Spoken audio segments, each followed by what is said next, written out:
this computer. Ooh, sounds so official, doesn't it?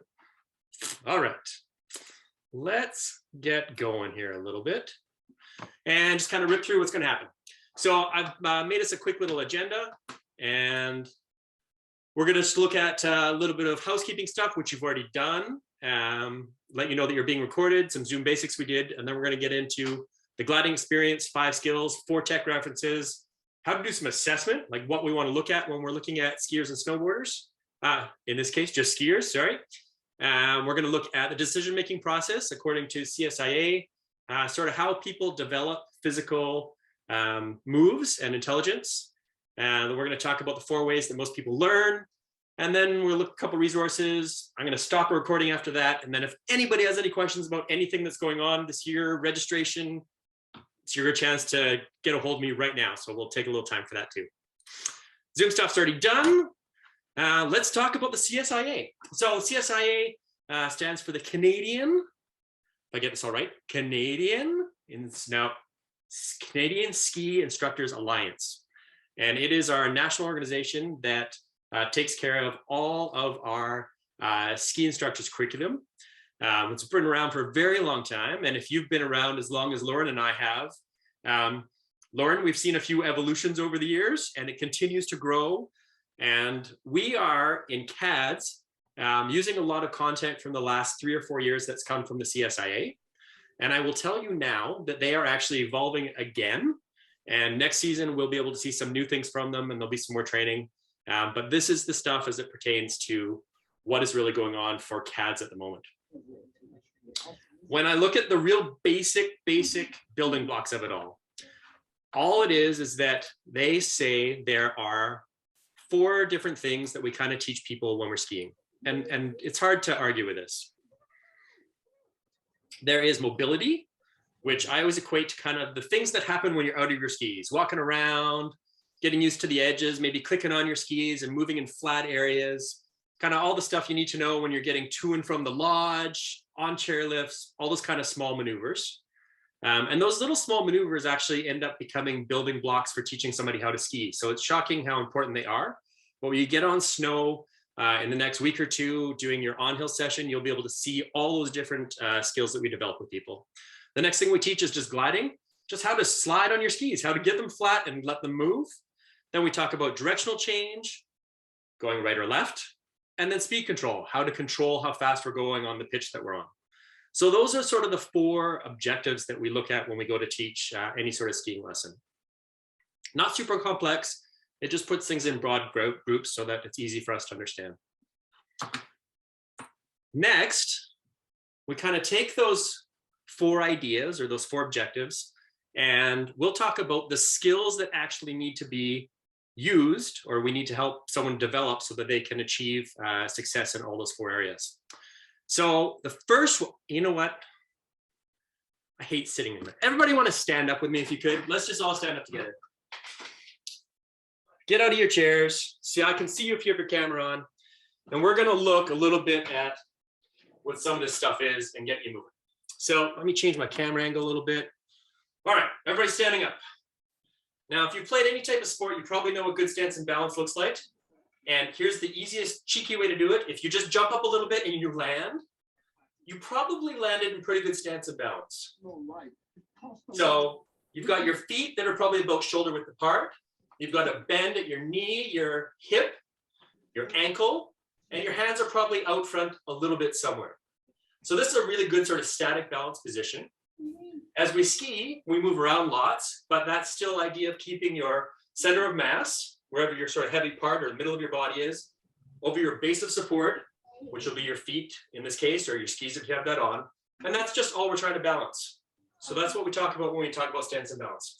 So we jump up and we put our hands out. Then we talk about pivoting. And in the ski world, if you want to get really technical, we actually turn our feet, and the muscle that makes that actually happen, or the bone that's actually turning, is our femur and our hip socket. And if you just stand up and you put one foot out straight in front of you and you wiggle your foot back and forth, you should probably be able to feel your femur kind of wiggling around in your hip socket. And we call that pivoting. So when we ski, we actually start turns by pivoting or moving our foot And that motion comes from that femur in that hip socket. So when I say pivoting, you got to wiggle your foot around. The next thing is edging. So that's when we take our skis and we literally put them on edge. And that's done by actually rotating those femurs and doing a couple fun things. But if you're just standing here and you both try and get both your feet just on one edge, you'll see how your knees kind of turn, your hips might turn a little bit, and then we'll go the other way. Okay, so that's called edging. Pressure control is actually when we get some pressure built up underneath the ski and the forces work against it, and we're actually able to arc the ski a little bit, which you may not even be aware of when you're skiing, but when you start skiing at a higher level, we get this, we call it pressure control. And what it does is allows us to control our turn shape. So the motion for pressure control, is everybody still standing up? Here it is, you ready? You just grunt down like it's serious, like, oh! And that way it'll stick in your head. This is, oh! I know you're thinking of something else. That's not what I'm intending. This is about pressure control. And then the last thing we try and teach is timing and coordination. And it just occurred to me, can you guys actually see me? Or are you watching me on the little video too and just this screen? Or have you missed all these great actions? Can somebody tell me what's going on? We can see the top half of your body. Good, that's what I'm shooting for. Okay, good, that's what I was hoping. Good, thank you, Lauren. So the last thing is timing and coordination. And timing and coordination, if you've ever seen the Fresh Prince of Bel-Air, there's a character there in that show that does a very good dance. His name is Carlton, and it's like it's time and coordination. Okay, so those are the ways that I lock that stuff into my brain. So if we're all still standing up, we have stance and balance, which is a nice little jump, hands out, well balanced. We have pivoting, which is wiggling your foot back and forth when it's kind of straightish. We have edging, which is rolling onto the edges of your feet. We have pressure control, and then we have timing and coordination. All right, so here's how I really help get this into your brain. We're all standing up. I'm going to shout out the stuff as fast as I can. You got to try and do the movements. Are you ready? We'll start with some edging on the edges of your feet. Nice stance and balance, little jump. Pivoting, wiggling your feet back and forth. Pressure control, and timing and coordination. Okay, now we're gonna go faster. Stance and balance, edging, pivoting, timing and control, timing and coordination. Pressure control, edging, pivoting, stance and balance. Not bad. Not bad. And notice for some reason, most of you turned off your cameras for that. I'll let you get away with it tonight, but not always. So that's the way I kind of, anytime I can help myself learn something by putting some motion to it, usually is good for me. So those are the things that we teach. As we keep moving on, this is where it gets really exciting. Might even need a drink for this. This feels confusing. If I look at this slide, he talks about the 4 technical reference and the relationship between the body and the skis. And if you look at this, your head's gonna pop. So we'll talk about it and then we're gonna play with some pictures and you're gonna see how easily this is actually managed. First thing, if I'm looking at a skier, I wanna see that they're using all their joints to maintain their balance over their skis. That thing we just did with stance and balance where we kind of jump up. The key angles that I'm looking for is a little bit of an angle at the ankle area, so between like the boot and the shin. I'm looking for a bit of a bent knee and a bit of a bent hip, so sort of an angle between like your stomach and your upper thigh. And if I see those, I know that people are using their joints. The other part is that those joints are probably going to be moving and adjusting always a little bit to overcome the part of the turn and to make sure that that center of mass stays over the base of support, just that we stay balanced. That's all that means. So we'll take a look at some photos in a second and see if that is true or not. The next thing with technical reference, so I'm looking to see if it's true or not with somebody making a turn, is that their lower body or their skis should always be turning before their upper body. So I don't know if you've seen this before. If you've ever seen skiers, they're skiing along and they kind of turn with like their whole upper body versus just turning quietly with their feet and letting their body follow. So we'll take a look at some photos and see that in a second. Then we have this upper and lower body separation allows for angulation, which leads to grip. Even Lauren's looking at me like I'm crazy for that one. So this is This is like sciencey stuff now. We're getting a little more serious. What this says is that if, oh, see, also I love when I have spelling mistakes, which I'm famous for. So there we go. We'll throw an E in there. There we go. What this really is saying is that if I pivoted, which remember when we were standing up, we turned our foot, which was a turning of the femur and the hip socket.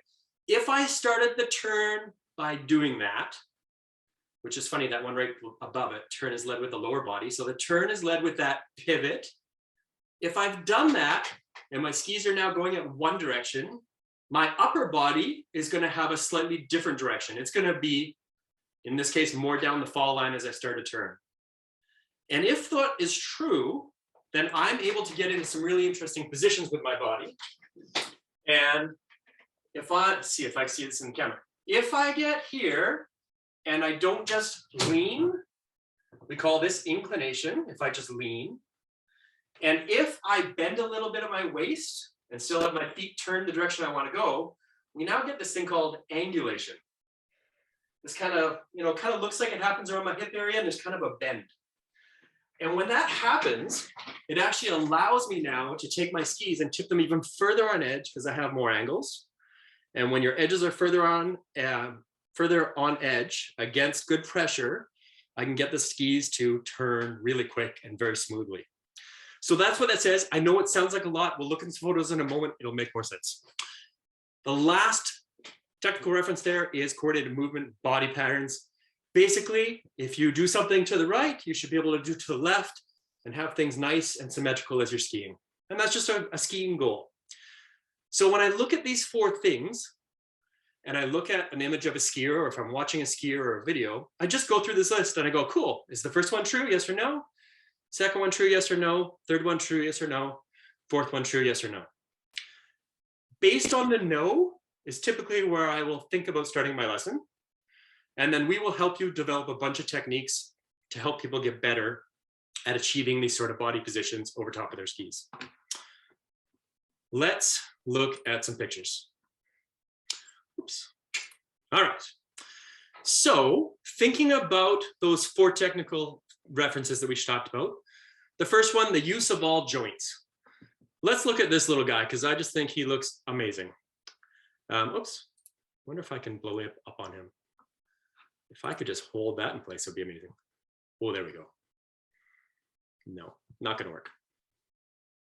So if we look at this little guy, does it look like he's got a little bit of bend at his ankles, his knees, and his hips? Anybody think yes? Shout out. Just open your mic and just say yes, no. What do you got? Yes. Yeah, I agree. For a little kid, he's got some nice bend at his waist. He's got some bend at his ankle. And his boot is probably so big that it's almost up to his knee. So it's really hard to know if he's actually bending his ankle that much. But if I look at this as far as, that use of all joints and being balanced over your skis, I think he looks pretty good. I will tell you a secret about little kids. Their head is about 8 pounds. You put a 2-pound helmet on there and their whole weight is only 30 pounds. That head adds a lot of movement. And the fact that his head kind of looks like it's over top of his bindings, I'm in. That's a pretty good position. If we were to look at these couple of great skiers here, can we see some bend in their knees? Everybody would agree there's some bend in their knees. Is there bend in their hips? And is there bend in their ankles? What do you think? Anybody have an idea? Who wants to be brave enough to talk to me? Looks good to me. Looks pretty good? I agree. I think it all looks pretty good. If I was going to be really picky, do you think the person on the right is better or the person on the left? On the left. You think the left one is better? Yeah. Oh, I thought the one on the right. The right? See, and this is the fun thing about skiing is that we're all going to have opinions because now we're instructors. That's what we do.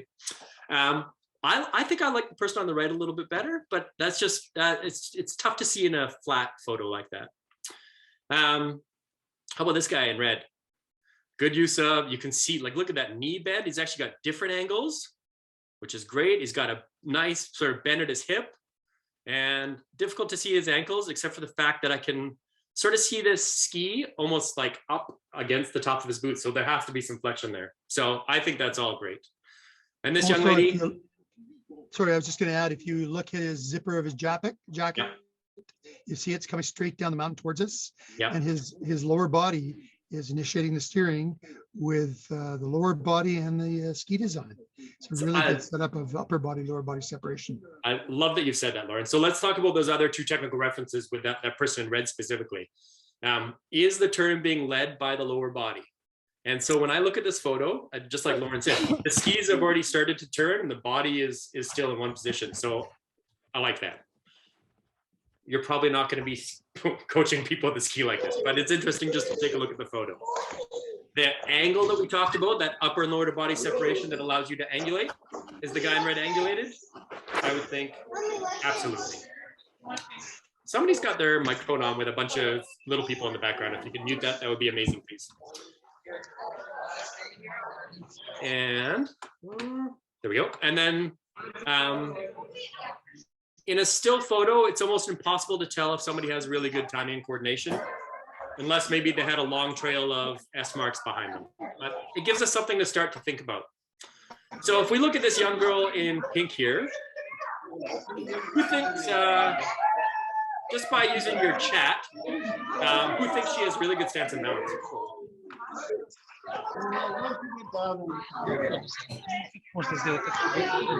There it is, already going on somewhere.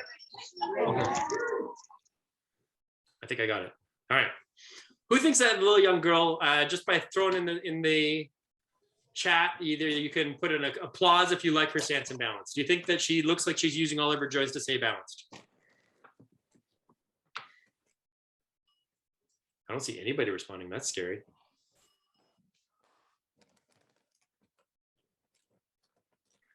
Thanks, Paul, for saying I can mute people. Yeah, that's what I went and did. Not in her waist as much. I like whoever said that. Who was that? Angela? Yeah, I totally agree. I think that she's got some really good knee bend. I think that her ankle's a little tricky to see. Although I'm buying that if her knee is that well bent and her knee kind of looks like it's almost over top of the binding, that there has to be some reverse bend on that ankle. And she's probably a little bit upright in her waist, but there's definitely some little bend there. So these are our examples of pretty good skiers. Someone says she looks a little too stiff. Yeah, I agree. She's rocking some bump too. I don't know. It looks like she's going over a little berm, but she also has her legs a little wider, so the inside of her skis is matches up with her shoulders. So she's a little bit of an A-frame below her, probably to give herself some extra stability and extra balance. So still solid going down the hill, looking relatively comfortable. Cool. Thanks, Lauren. Okay, let's look at this fun one. All right, this guy, I think this is my favorite skier I've ever seen of all time. The little dude in green who, I'm not sure if he knew there was a jump, but he was committed. I like it. Do you think this is going to end well? Do you think this is, so when he took the jump, do you think he was in good stance and balance using all of his joints? Or do you think he was forward, or do you think he was back? So answer either forward, back, or in the middle. Back seat. Back seat, way too back. I love that. Way too back, way too back. Totally. And so when someone's in the air, you can see very quickly if they're in balance. That gives me an idea, actually. So if we see this photo and we know instantly that this young man is way too far back and going for a backflip. Awesome, Tom. And I love it. There's a VASS green jacket. So if we know that just by him being in the air, do you think if we were skiing with somebody and we weren't sure if they were really balanced, if we just asked them to jump up a little bit, that we might see where their, I'm going to get really technical, where their center of mass is relative to their base of support, or whether or not they're balanced? Do you think that might work? I know it works. It's one of my favorite little drills to do with not just even kids, adults, anybody. Just get them to hop up a little bit and you'll see what happens by what happens to their skis. If they go to jump up and the tails of their skis stay and they're kind of just tips rise, almost like doing a wheelie on a motorbike, that probably means they're in the back seat. If they jump up and the noses stay down and just the backs come off, then chances are they're way too far forward. And if you jump up and all the skis come up at the same time and land relatively at the same time, chances are they were pretty balanced. So it can be a really good little simple test or drill or whatever to help somebody understand where they're at. And then once you watch them do it and then you share with them what the right idea is, then they can just go and practice and find their own good balance when they're skiing. So good little insight and preview to how we'll look later at how to help people. How about this gentleman in the black at the bottom? Do we like their stance and balance? Does it look like they're using all their joints? And if you wanted to fix one joint of the 3 in the chat, can you tell me which joint you would ask them to fix first?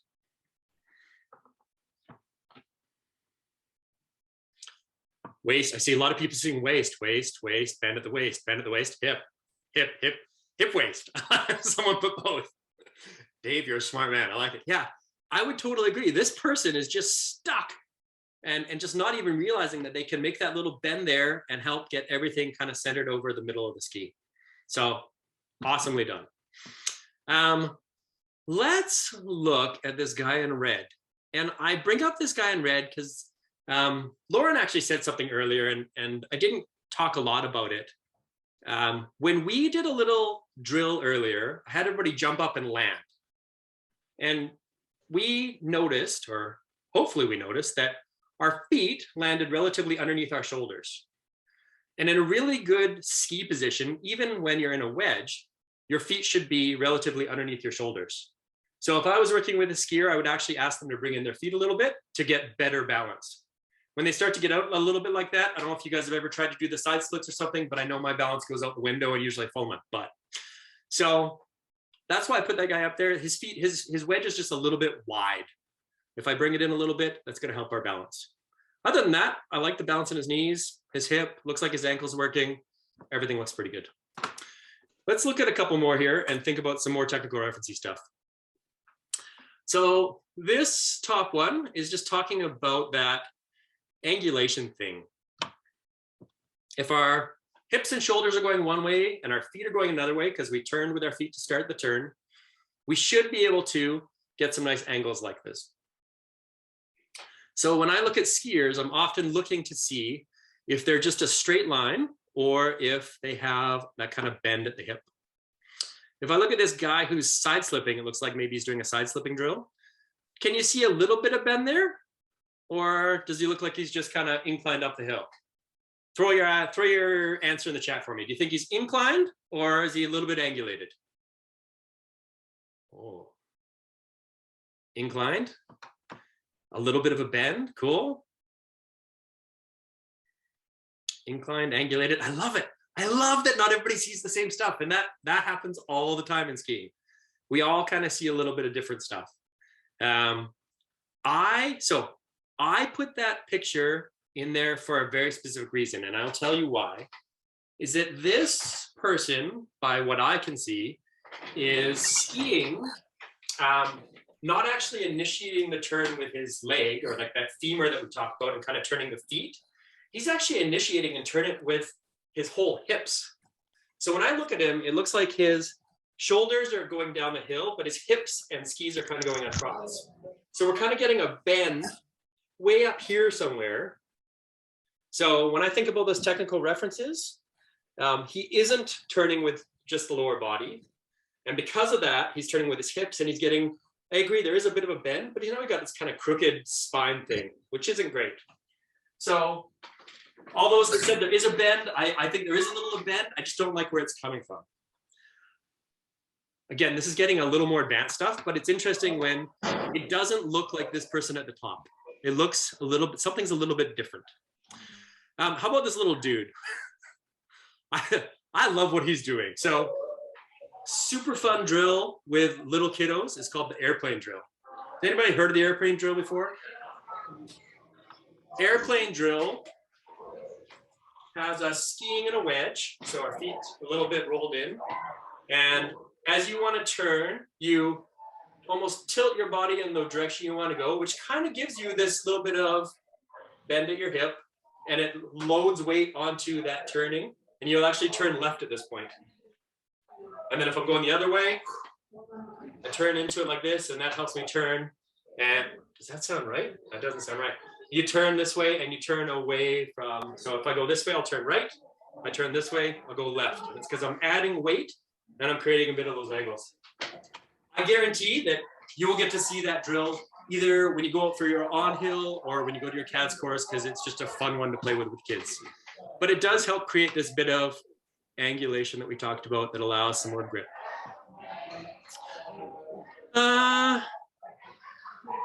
That guy's not bad. We'll leave that guy alone for the moment. How's this going? Are people kind of seeing? If you can just throw in the chat, if anybody is like super confused, let me know right now. If you're kind of getting it, give me a thumbs up. Nobody's saying anything. Perfect. Okay, I'll just assume everything's good. Oh, there's a thumbs up. Thank you, Christy. I'm gonna look at a couple more slides and then we'll get into a few more sort of definition things. Lots of good thumbs. Nice. All right, so this, there's a couple good pictures actually. This particular top one talks about one of my favorite drills, and I already know too that it's one of Lauren's favorite drills. And there's a couple of magic things you can do for skiers when they're skiing if they have poles. And this particular drill is, do I talk about it later? No, I don't. You know what? Let me just see if I do. I don't want to give away the punchlines. Please hold, please hold. Oh, I do talk about it later. Oops. All right. I'll tell you about it and then we'll talk more later. But there's a really great drill called dragging your poles. And it helps us get really centered and balanced over top of our skis. And the key couple things that you need to notice just when I'm looking at this one, if I have this person dragging their poles and their pole looks like it's way back behind their skis, then if I imagine what's happening to their body then, if I'm sideways, if they're dragging their poles and the poles are way back there, then their hands are probably here. Where if they were in a good athletic position, their hands would be up here, which is going to put their pole now closer, like in this image to the right. That pole is going to be close to somewhere near their boot. And just by doing this in skiing, and next time you go out ski, try this. Just drag your poles close to your feet and see what happens to your body and how it gets in this really nice athletic position. And it allows things to move and change as you're turning. So it's a very cool little cheeky drill, but we'll talk more about it in a few minutes. This picture, it's actually a ski device that I found online, which I'm intrigued by because we have something similar in the adaptive world that we can use. But I just like the 4 pictures of the little people. And if I think about all those technical references, which one of them let's look at the first skier. So do they look like they're using all their joints to stay balanced? Who's brave enough to talk to me? Who wants to have a real conversation and get involved? If you do, just come off your mic and let's talk. Oh, everybody's jumping on that. Otherwise, I'm going to pick somebody. Might be. I'll be brave. Oh, who's brave? Is that Angela? Angela, yeah. Nice. So this first person, does it look like they're using all their joints? Do they look like they have a bit of bend in their knee, hip, and ankle? It looks like they're a little bit back, but yeah, pretty well. Yeah, I agree. I would think they're a little bit back too. I totally think that, but not baddish. Do you think that they are turning with the lower body first, or do you think they're chucking their shoulders or something to make the turn happen? There's a bit of shoulder look, but I think it's mostly lower body. Yeah. So when I look at like the shoulder line and the hip, it looks like it's pointing a little more down the hill than the skis are to me. So I might give that one a pass. Not bad. Do I think they have some angles being built? Yes. Is there a bit of angulation that's giving some more grip? Yeah. And do I know if they have good timing and coordination? Really hard to see from this photo. They're not dancing for me, but I'm going to assume as much that snowsuit looks like they're good dancers. Nice. If well, I've still got you here. If I look at this little person on the white on the right, that's a hard thing to say. Does it look like they have some pretty good balance, ankle, knee, and hip? Yeah, I like the ankle. I like the knee. Yep. It's hard to see the ankle as much, but it looks like they're really driving the turn with their upper body there. I love that you can see that. So have you taught skiing before? No. You have a really good ski brain. I've already noticed it. You can totally see in this image of that person with the white that they are doing this sort of thing to make everything follow them. And you'll see that a lot on the ski hill. Next time you're hanging out on a chairlift, just take a look down below and you will find like half the skiers like that. It's entertaining. So if I saw this skier, instantly I would think about what kind of tactics I can come up with to help them turn the ski first. Angela, thank you for playing. I appreciate it. Let's Thank keep you. going. All right, now we're gonna get serious here for about 2 minutes. This is like the most advanced thing you're gonna learn. And Lauren is going to either agree with me or disagree with me, which will be amazing. All right, I have 3 fun pictures here. And I'm gonna get everybody to stand up with me again, and we're gonna do a little test. So stand up. And put our feet about shoulder width apart in a nice kind of static balanced position. And I just want you to turn your toes a little bit inwards. So this is kind of mimicking what skiing in a wedge might look like. And if I turn both of my feet at the same kind of rate, putting about an equal turn into both feet, and I turn them to the right, which toe looks like it's a little bit further ahead, the one on the right or the one on the left hand? And you can throw that into your chat if you want to. So if I turn them a little bit to the right the same, does it look like my right foot is a little more ahead or my left foot? Someone's right. Oh, I'm getting lots of right now. Nice. I also love how some people just put R, some people put RT, some people put right. I love it. Good. Okay. And so that picture in the middle is that just turning with the right. The picture on the far right is just someone doing the same with the left. This is a really good thing. So if you see this and you're watching somebody ski in a wedge, and when you see them turning in a direction, it looks like the uphill ski ends up being a little bit forward from the downhill ski, little bit. That tells you that they probably turned with or led with the lower body, like our technical reference said. Turn is led with the lower body. There's another part of that. It actually says or ski design, but at the level we're playing at, that doesn't come in a lot. This is a really, really good thing. If you see it the other way, if you see that downhill ski kind of leading the turn, what has happened is that somebody in a wedge, instead of turning their feet to start the turn, has just put all their weight onto one foot, and the ski races ahead a little bit, and it still turns, but it's not a great turn. And the reason it's not a great turn is that it is very difficult if somebody has learned just to shift their weight without turning their feet first, then they never actually can get to parallel very easy. So this is a big thing for me. If we can get and see that people are actually turning their feet or turning the ski to start the turn, and you'll see this type of a shape, then you know you're in a really good spot. If I look at these next couple of images, and we'll look at this little one here in red, she's amazing. If she's making a turn, think about which direction she's going. So she's going down the hill and she's going to the left. Which ski is a little more forward? The left one or the right one? And more importantly, do you think she turned with the skis first, or do you think she turned with the lower body? So if you think she turned with the lower body, give me a yes or a thumbs up or something. If you think that she has not, then give me a no or a sad face or a down thumb or.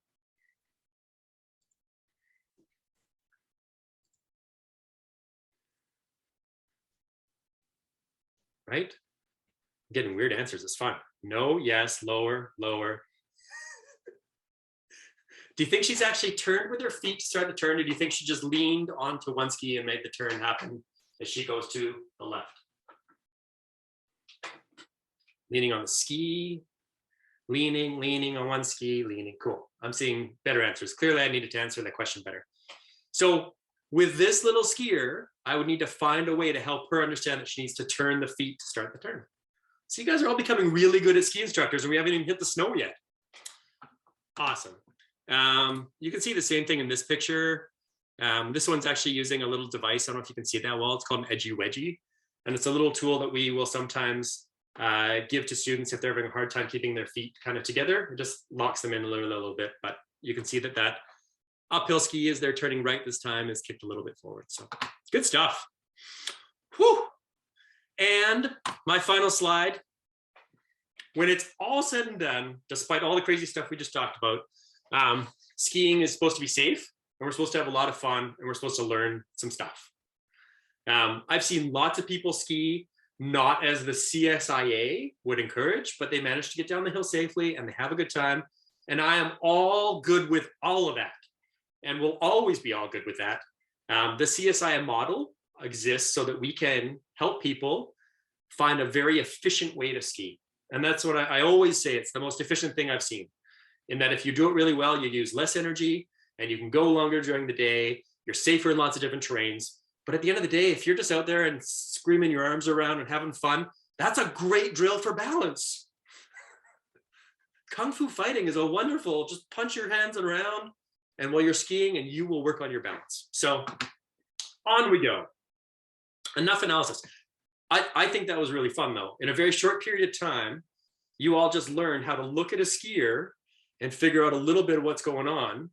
And as we go in to teach you more about how to help people with that, you'll be like, oh, I totally know what the problem is. We talked about those 4 technical referencing things.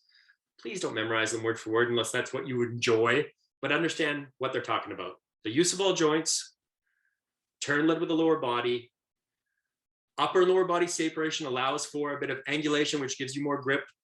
And then coordinated body movement patterns will make it all look good and bring it all together so you can see lots of stuff. All right, let's keep rolling. We're actually in the final little bit here. We've gone really well with time. We're going to talk a little bit about the decision-making process that happens in the CSIA world. And there's a few topics there: learning contract situations, skiing objectives, and motor skill development. And if I keep it really simple, the learning contract part, you're going to hear a lot about in CADS. We just don't call it learning contract. We call it AOT, which is Ask, Observe, Test. In the CSIA, learning contract really gets you to get to know your learners a little better and find out a little bit about their past experiences when they've been skiing. So you get a sense of where they've skied, whether they've had lessons before, kind of just get a sense of where their knowledge is. Talk to them about their goals. Like, is their goal to, you know, just be able to ski green runs for their whole life? Or are they starting to want to train for the Olympics? Those will be very different lessons. And then we want to check in with any physical or psychological factors that might be going on in their life so that you can just get a good sense. If somebody has, you know, a sore right knee and you keep asking them to do things with lots of flexion in their knee and twisting their leg, that might not be a great thing. So figuring exactly what's going on with somebody as much as you can before you start to figure out what a lesson might look like is going to be a good concept. Other things in your decision-making process, we're going to look at the situation. And when we talk about situation, it covers a lot of things: where you're skiing, what the conditions are, what the weather is, if there's any sort of safety concerns that day.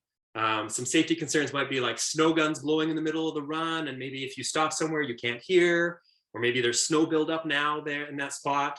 We're continually assessing where our students at, how tired they are. I don't know about you, but when I go skiing, here's my plan. I ski 1 or 2 runs to get warmed up, then I ski the hardest stuff of the day that I want to ski that day. And then the rest of the day, I just keep getting easier and easier and easier and easier so that I never have to worry about fatigue or causing an injury just because I'm gassed at the end of the day.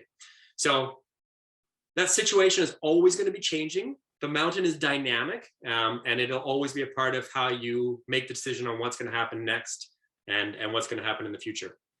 The skiing objectives are the 4 things that we've already talked about. Now, if anybody could remember, oh yeah, someone just put up, yep, injuries are always when you're pooped. That is so true. If anybody in the chat right now could remember any of the 4 skiing objectives that we started, it was like one of the first slides we did. What are the 4 skiing objectives? If you got 1, 2, 3, fire them in the chat, whatever you got. Mobility is 1. I love that. So that's that basic movement around the snow, walking, climbing little areas, getting on chairlifts. I see gliding, which is getting to use our skis and get some speed bed up. I see speed control, which is wonderful. So how to slow down the skis or speed them up. And then I see direction change, moving things right and left. Oh man, this is a smart group. Lauren, we're gonna have a lot of fun hanging out with all these people. That's good. Yeah, it is good. Cool. So those are all skiing objectives. Oh, somebody put them all in. Damn, just going for it. Although not speed. Yeah, I love it. That's great. Cool. Last thing we'll look at to help make our decision is, you know, what motor skills do we want to help somebody learn so that they can then achieve those skiing objectives that we've set. So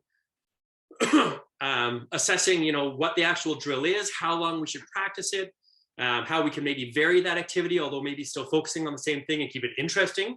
I know I've worked with some coaches. I'm also a golf professional. I can share that with you. I used to have one coach and he'd give me like a drill and he'd be like, yeah, go do like 10,000. And I'd be like, no. How about I do 100 and you give me something else to do?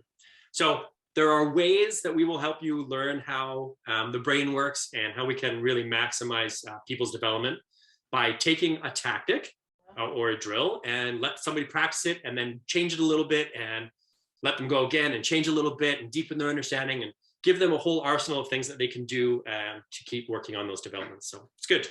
So those four topics there make up how we make our decisions. What the learning contract is, so what are the experiences, any physical, psychological stuff, what the situation is, where I am, what are the conditions that I need to be aware of, what's my real objective, and then how do I want to develop that motor pathway for them. If we get a little bit sciencey without getting too crazy, this is one of my favorite pages from the CSIA manual. And it talks about how we interpret information that is new in a physical world. So the first step, anytime somebody gives you something new to do, they call it initiation. It's like the very first time you're seeing it. And your brain goes, I don't know what I'm doing. But you're like, yeah, I want to do this. This helps me move towards my goal. Let's figure it out. Then we have acquisition, which means that our bodies are going to start to slowly figure out kind of what we're doing as we work through maybe a drill or a tactic. And your body will start to figure out the movements.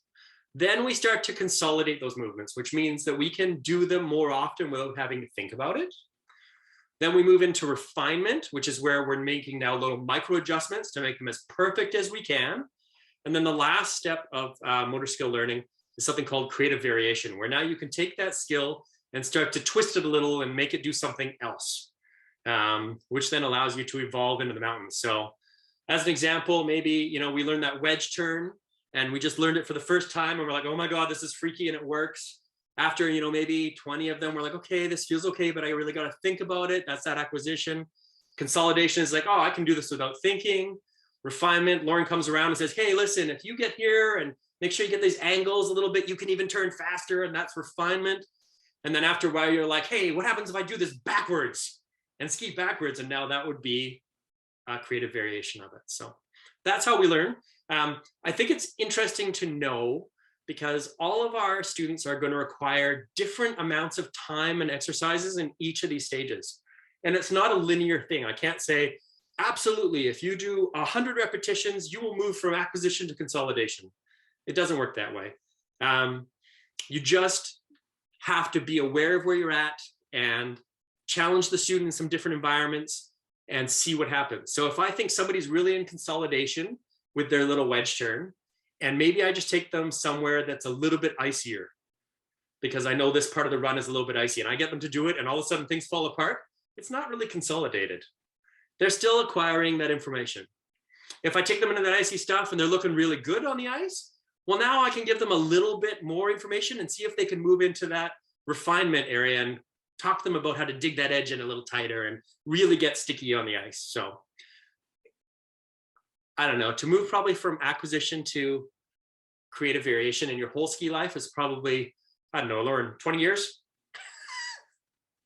I've been ski instructor for like 40 years. So it's been a while. I'm still working on it, Well, and in certain skills, we'll have success and then we'll have to move back and acquire something else. Like when we go to teach somebody moguls, they go all the way back to acquisition, even though they might be a pretty good parallel skier. They have to start from the beginning again. So I like what you're referencing right now, because you're referencing different snow quality from soft to icy, from simple to moguls, and also the width of the terrain, also the steepness terrain. So we can vary all of our skills into those different situations. I think that's really important to recognize because we play a big role as a guide on the mountain as well as an instructor.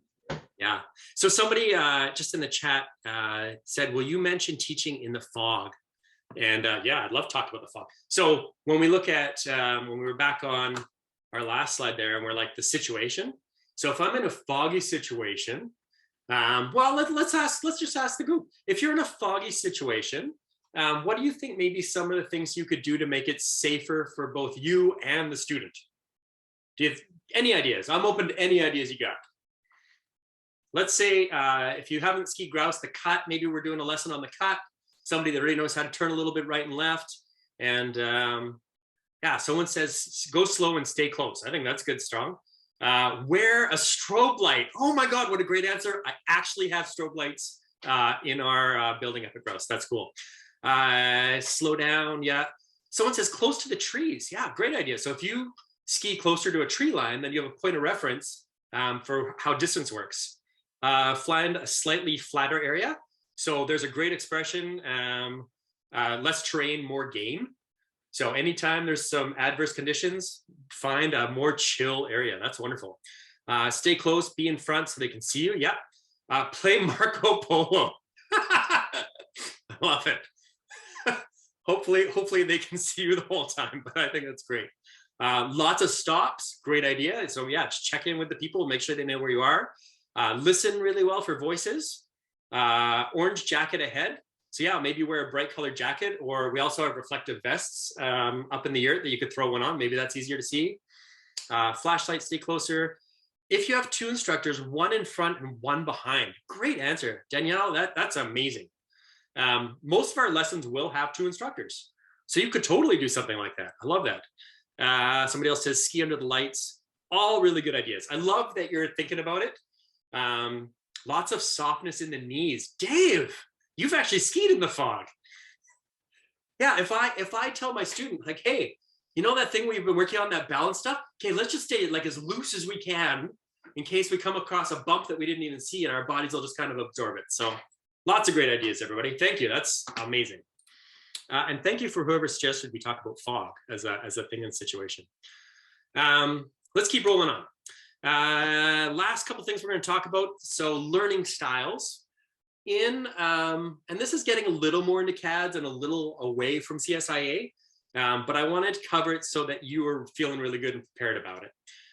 In CADS, someone's like, yes, it was me, shady. Thank you. So in CADS, we talk about how lots of people learn lots of different ways, and the way that we would categorize it simply into four sort of categories. We have people that are listeners, watchers, feelers, and doers. I think the words kind of tell you exactly what it is. So listeners need to hear good direction or read really good direction. Reading is another way that we kind of speak to ourselves internally. So both of those are along the same pattern. Watchers are people that like to see really good demonstrations, whether it's live or video. Most people don't care which one, as long as they know what they're supposed to be looking at. Feelers are people that need to identify something inside their skin. So they need to be able to feel like a muscle stretching or shortening, or a pressure point building, or maybe you have an awareness of where your toe is hitting your boot, or the fact that you could feel the tongue of your boot. If you're leaning too far forward, maybe there's too much pressure there, or maybe you need to feel the pressure at the back of the boot. There's all these things, but a feeler, if you can isolate it down to something they can think about inside their skin, they will learn faster. And then doers, which is funny. I find most ski instructors are doers. That's how we ended up as skiers. We just want to go out and do stuff and figure it out. So if I am aware that all of these learning styles exist, the best thing I can do as an instructor is teach anything I want to in all four styles, so that even if I don't know what my student wants, I can still accidentally get it. So I made a little demo, and it was actually around that dragging the pole drill that we talked about earlier. So this dragging the pole drill is really good for helping people get balanced and making sure that they're using all their joints while they're skiing. So I just went through and I kind of talked about the things that I would do if I was going to run this drill. And for the listeners, it's going to be important that I give them a little bit of a why we're doing it, and then what exactly I'm going to do with the simplest words I can that make it quite clear. So I've just said, cool, we're going to do this drill to help you get more balanced while you ski. With your hands out front, I want you to drag the baskets of your ski poles lightly in the snow with contact on the snow near your boots. So if you're someone that needs that verbal direction, that gives you a pretty good picture of what you're trying to do. Now the watchers need to see a really good demonstration. And if you want to score like 1,000,000 points with me when we're doing some CADS work and evaluating, walk up the hill like 20 meters so that when you do this cool little demo, that someone gets to see it from up the hill as they're going by them, and then as you're skiing away from them, maybe ski like 20 meters by as well. That's a like world-class demo. And then just do your very best to do exactly what you just said. Get that really good picture. And I know Lauren would probably agree, like I practice doing my demos often when I'm on my ski day. I'll just like take 1 or 2 runs. I'll be like, cool, let's try this one, that one foot up. Let's drag some poles, just so that I know that when it comes time for me to show somebody, it's locked in. When I'm doing that demo, I want to figure out what is the feeling that's happening that I can share with my feeler. And the hard part here is you have to think about what is the feeling that they need to feel to actually achieve whatever goal we were trying to do. Because sometimes the same drill can be done the same way, but by focusing on a different body part, you get different results. So if I'm doing this, drag the pole, think about that. I'm trying to get someone to bend all their joints and stay balanced over the middle of their feet. Did I actually put the answer in here? Can I ask the question? Oh, I put the answer in there. That's no fun. So maybe I would ask them to be aware. If I didn't think they were bending, let me ask the question. If I didn't think that they were bending very well at the ankle area, and I wanted them to do this drag the pole drills, what do you think I would want to have them focus on that they could feel in their body to know that they were having some success? If you have any ideas, fire in the chat for me and we'll see what comes up here. Think about that. So if I'm giving, I know that they don't bend their ankle that much. I want them to bend it more. I'm saying drag the pole is going to help us get there. What's the feeling? Oh, shin hitting the front of the boot. Great answer. I love that. A calf stretch. Would I feel a calf stretch? Ooh. Yeah, I like that. I could totally focus on that. Yep. Feeling toes move back. If I bend my ankle more, oh, who is that? Who said that? Toes, Dallas, I love that. So if I actually bend my ankle a little bit, you're actually will get some leverage off the front of your boot. Your whole foot is actually going to move back a little bit, and you could totally feel, yeah, that your feet are now moved back. So if I said your toes shouldn't be touching the front of your boot, that would totally be something I could focus on. I love that. Pressure on the shin, feel the heel of the boot. Yep. Knees in line with toes. So this, I don't know who 18303 is, but I love that as a name. Knees in line with the toes is something that I would observe, not something I could feel. So I'm always trying to get the feelers, like something they can think of inside their skin. I don't disagree with what you're saying, but we would call that an external cue, higher level ski instructor stuff, usually better for watchers than it is for feelers. Turn pressure on the front versus back of skis. It is difficult to have a feeling on the ski. So if you think about moving that idea into the foot, I love what you're saying, but it's hard to know or feel what the ski is. You would feel it somewhere in your foot opposed to in the ski. Last couple, feel your quads tighten up. Oh, we'll come back to that one. Feel from the ball of your foot to the heel. Oh, this is Lauren. Feel both poles on the snow. And most people can do one, but most people can do, Lauren, what do you mean? So when you get people to do this drill with dragging both poles, Yep. There's a natural tendency to get one on the snow, and Okay. people will feel that, but they don't realize the other one's lifted off the snow. So you want to get both of them committed. So that's a bit more challenging to do than just having one touching the snow. Cool. Tony, do you want to talk to me? Tony, what do you mean you're going to feel quads tighten up? Where's my Tony?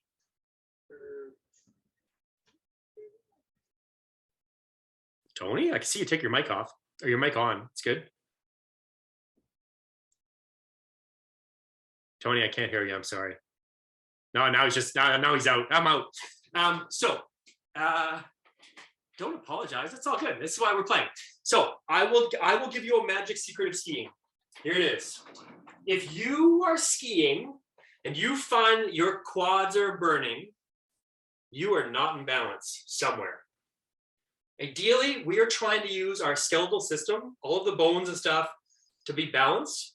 And if that's true, a lot of our muscles are not really engaged. Our core is going to be a little bit engaged. We might have a little flexing at certain muscles, but if you feel like super burny quads, you're out of balance. I guarantee it. I guarantee it.